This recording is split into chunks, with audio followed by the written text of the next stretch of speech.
Bom dia, a paz do Senhor esteja com você em mais uma manhã. Muito bom estar aqui com você, seja muito bem-vindo. Se é a primeira vez que você está aqui, que você possa estar aproveitando aqui então o nosso devocional da manhã. Eu sou Wagner Ismael Lemes e hoje nós vamos dar sequência então à nossa leitura lá no capítulo 20, na parte B do capítulo, onde a gente vai falar sobre o julgamento dos mortos. Ontem a gente falou a respeito dos 1000 anos. Se você não assistiu, é importante você assistir para entender também essa parte que nós vamos falar hoje aqui.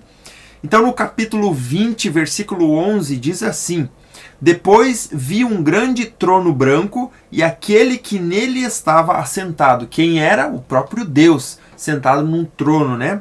A terra e o céu fugiram da sua presença, e não se encontrou lugar para eles. Olha que interessante essa citação aqui de que a terra e o céu fugiram da sua presença e não se encontrou lugar para eles.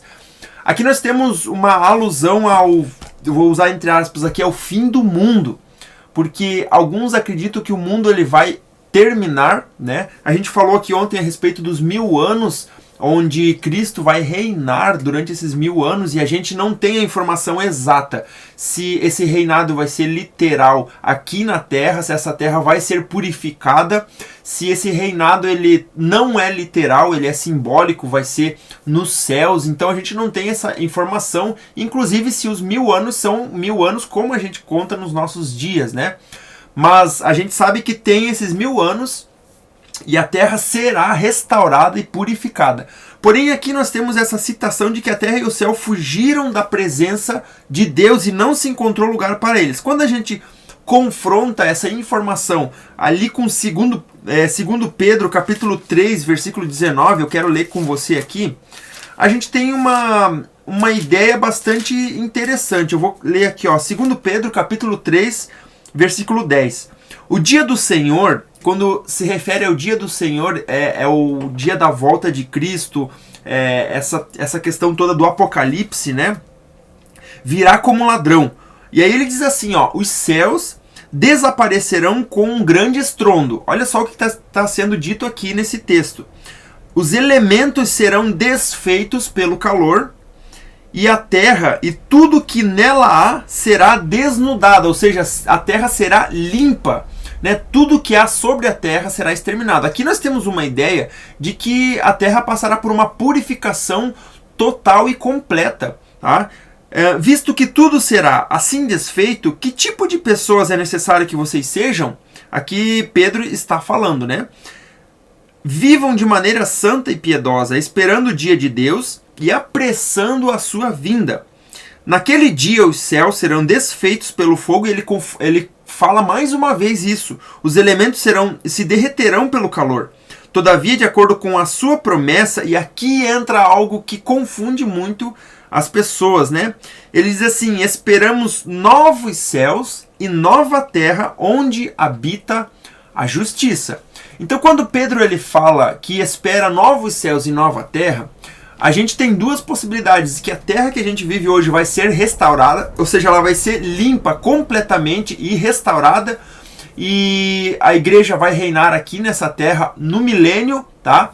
Ou a outra opção é que a gente não vai reinar aqui nessa terra como a gente está hoje, no lugar que a gente está. Vai ser tudo renovado, tudo restaurado, tudo feito novamente.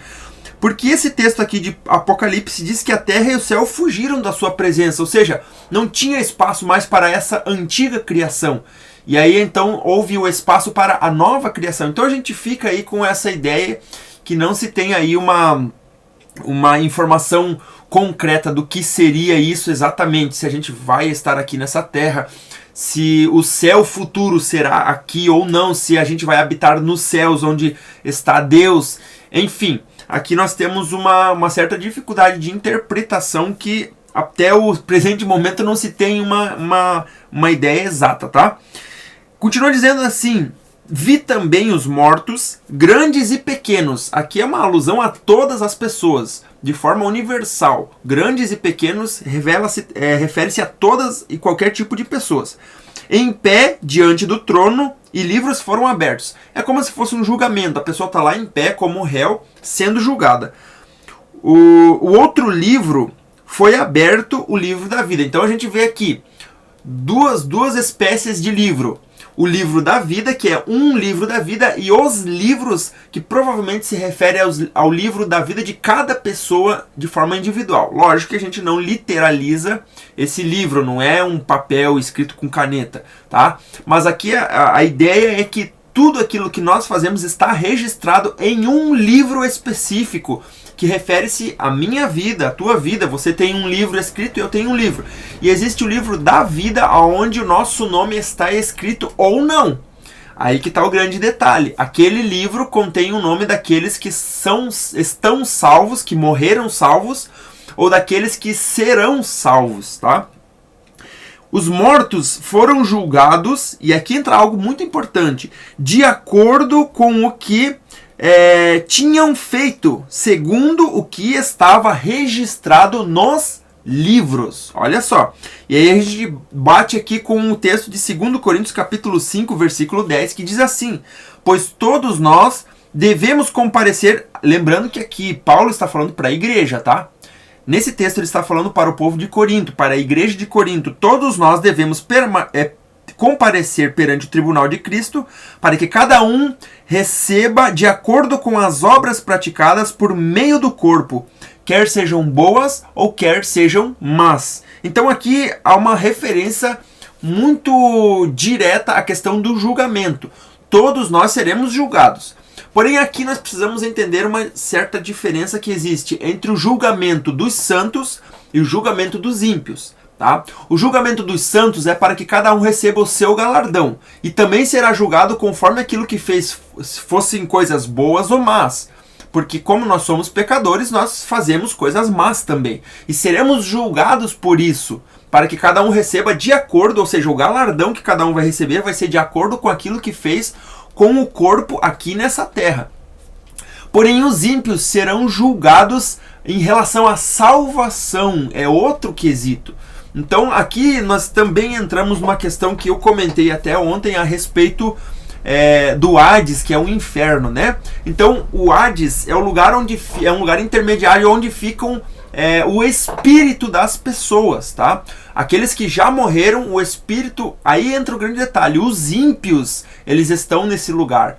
Porém, os salvos, acredita-se então, como a própria Bíblia diz, que eles estão dormindo, ou seja, eles estão num estado de sono, tá? É um estado de sono onde eles não têm consciência, mas eles também não estão nesse lugar que é o Hades, que é o inferno, que a gente leu aqui ontem também, a gente falou um pouquinho a respeito disso.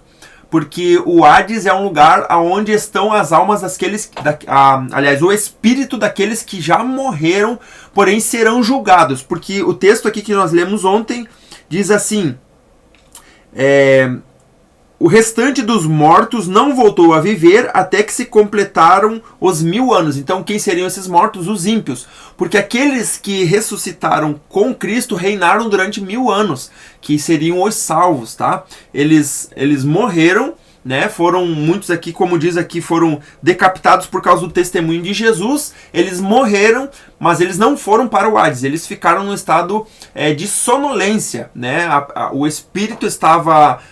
a gente não tem como dizer aonde ficaria o espírito dessas pessoas salvas que morreram, mas a gente sabe que elas ressuscitaram e reinaram com Cristo durante 1000 anos, que é o que está escrito aqui no capítulo 20, aqui no versículo, deixa eu ver aqui, no 4, versículo 4 fala isso, tá? Então, só para nós entendermos essa diferenciação aqui. O mar, versículo 13, entregou os mortos que nele havia, e a morte e o Hades, tá? Entregaram os mortos que neles havia. Então aqui nós vemos uma referência a esse estado intermediário. Por que a gente fala estado intermediário? Porque o estado final de eternidade é o lago de fogo, que a gente já vai ver um pouquinho aqui também. A gente falou sobre isso ontem e a gente vai ver um pouquinho mais a respeito disso. E cada um foi julgado de acordo com o que tinha feito. Então a morte e o Hades também. Você lembra que a besta e o falso profeta foram lançados no lago de enxofre, né? Você lembra no lago de fogo e enxofre, que arde com enxofre, que diz aqui, né? Lago de fogo que arde com enxofre. Então a besta e o falso profeta já tinham sido atirados, depois Satanás, que era a grande serpente, o dragão, foi lançado também com eles. E agora a morte e o Hades foram lançados no lago de fogo. Então nesse momento não tem mais espíritos, né, no Hades. Nesse momento todos já foram julgados, todos já foram ou condenados ou não, ou receberam, talvez nesse caso aqui, a salvação ou não. Porque diz assim que o lago de fogo é a segunda morte.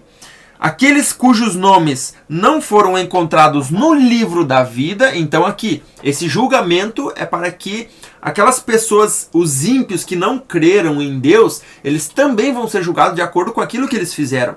E possivelmente alguns deles possam ainda receber a salvação mediante aquilo que fizeram. Por mais que de repente, eu acredito aqui que seriam aquelas pessoas que não ouviram falar de Jesus, ou porque a Bíblia diz que todos deverão ouvir falar de Jesus. Mas de alguma forma essas pessoas vão receber talvez aqui uma salvação, porque diz assim que aqueles cujos nomes não foram encontrados no livro da vida foram lançados então no lago de fogo. E então ali a eternidade é no lago de fogo, tá? Então aqui a gente entende muito bem a questão do inferno, que é o Hades, ou abismo, ou sepultura, sepulcro, né? Esse lugar intermediário, e essas pessoas vão esperar o julgamento, e depois do julgamento serão condenadas então. Ou elas terão o nome no livro da vida, ou, de caso contrário, vão ser lançadas no lago de fogo. E que Deus livre eu e você disso, amém? Em nome de Jesus. A verdade aqui é que a gente precisa estar preparado, nosso coração precisa estar preparado para que a gente possa receber a salvação, para que a gente possa realmente ir morar com Cristo na glória e ter essa certeza da eternidade com Cristo. E isso será maravilhoso, amém? Graças a Deus. E amanhã, então, nós vamos falar sobre a Nova Jerusalém, que aí então é onde nós iremos realmente receber a nossa recompensa, a eternidade com Cristo na glória. Graças a Deus por isso. Então vamos orar nessa manhã, vamos agradecer ao Senhor por mais um dia e que você possa ser abençoado nesse dia de domingo em nome de Jesus. Amém? Pai, nós te louvamos por essa manhã tão maravilhosa e especial. Obrigado, Senhor, porque Tu nos guarda, Tu nos livra dos males desse mundo, mesmo que a gente muitas vezes esteja aqui sofrendo situações complicadas e difíceis, mas Tu nos guarda, Tu nos livra, Senhor, porque Tu é fiel e a Tua palavra, Senhor, ela é poderosa, Senhor, para falar conosco, para nos dar ânimo, Senhor, acrescentar a nossa fé. Por isso nós queremos Te agradecer nessa manhã. Eu peço que Tu venha abençoar a cada um, Senhor, que está comigo, cada homem, cada mulher, Senhor, venha fortalecer, dar graça, sabedoria e discernimento, Pai, no nome de Jesus. Restaura, Senhor, renova e fortalece. Obrigado, Senhor, por esse dia. Abençoa o domingo de cada um, Senhor, aquilo que cada um for fazer, que Tu esteja na frente, guiando e direcionando, para a honra e glória do Teu santo nome. Amém e amém. Graças a Deus, que Deus abençoe a tua vida em nome de Jesus. Se você não é inscrito, se inscreve no canal agora para participar do sorteio do livro, né? Eu vou mostrar o livro aqui mais uma vez, deixa eu pegar ele aqui. Ele tá aqui, ó. Só um minutinho. Esse livro aqui, ó. Tá? Então vou estar sorteando Guia Fácil para Entender a Bíblia, tá? Então, um livro muito bacana. Você pode estar participando aqui do sorteio. Para fazer isso é só você ir até o devocional de segunda-feira passada. Vou deixar o link aqui embaixo e lá eu vou estar mostrando para você e te direcionando como que você pode fazer parte desse sorteio aqui. Se você gosta de estudar a Bíblia, uma ótima oportunidade, tá bom? Graças a Deus. Que Deus abençoe a tua vida. Amanhã estaremos aqui a partir das 6 horas da manhã e eu espero você. Deus abençoe e até lá.